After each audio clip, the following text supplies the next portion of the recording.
are the stars of the one-liner, that select few who expose us to the wonderful world of comedic genius.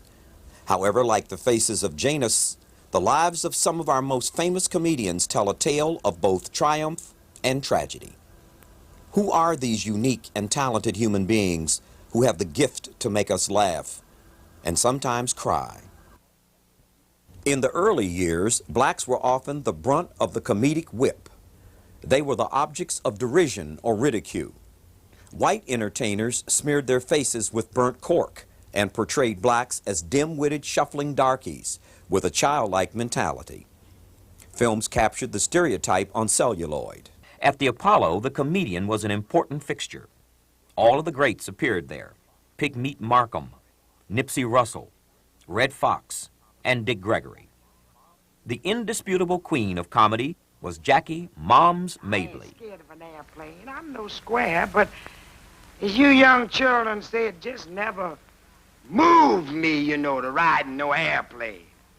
The plane ain't got up no ways hardly for something would clunk up in my head like that.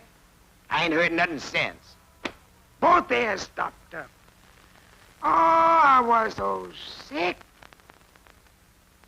I said, honey, the stewardess comes. I said, honey, my ears is all stopped up. She said, drop your jaws. And I misunderstood her. They grounded me in Baltimore, yeah.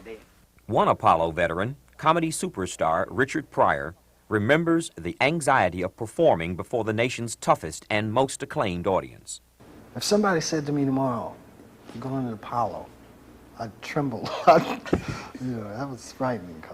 And then the overwhelming reaction, the laughs, the theater shakes, you know. And it's part of history to me, because I remember hearing about the Apollo. Everybody, that's anybody black, you work the Apollo. You got to get over at the Apollo. I worked there twice, so I got over. I feel happy about that. I worked there the first time with Mr. B, Billy Eckstein. His wife had seen me on the Merv Griffin show and told him to hire me.